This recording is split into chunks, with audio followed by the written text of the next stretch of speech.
Yeah, indeed, 2022 was a challenging year with lots of interesting times, both on the domestic and international funding. Only in the second part of the year, we had the volatility coming down and the demand coming back. So we had to show lots of flexibility in the funding process. So in 2023, the funding program was built back on the macro indicators. It's the good thing is that we will have a net funding needs coming down with 12 by 12 billion compared to last year, which is a good development based on the fiscal consolidation process.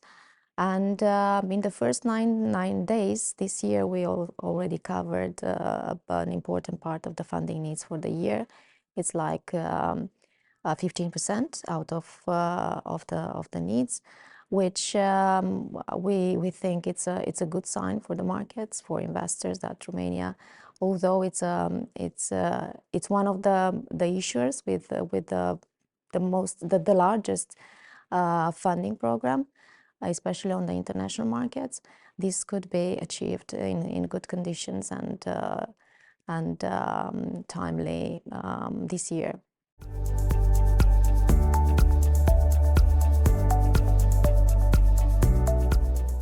The domestic market has its features in Romania, and it was the most impacted due to the volatility, the inflationary pressures, the rates, monetary policy rates expectations. So the local investors, the international investors didn't engage too much in buying bonds in the first part of the year. So this affected a little bit the funding. This is why we think that for this year, the main key will remain the flexibility, to retain the flexibility in the funding, trying to balance a little bit the domestic with the international issuances. This is why we think that the budget deficit will be covered more from the international market, and here we have good instruments. We have Eurobond issuances, we have national and recovery funds to be national and recovery funds to be drawn. We also have IFIs drawings and so on.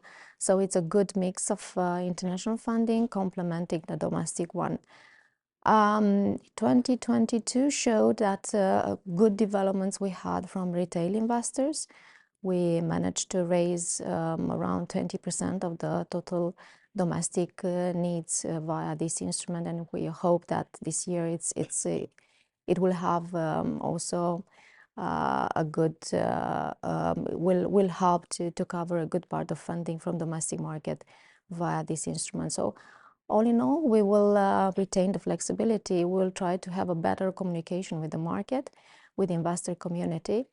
Also for this year, we have important objectives with in terms of diversification of the borrowing instruments in foreign currency. We expect that by the end of the year, we'll have in place the Samurai framework for tapping the Asian market, and also we'll develop the ESG framework at the sovereign level based on ESG strategy, and this will help a little bit to diversify as well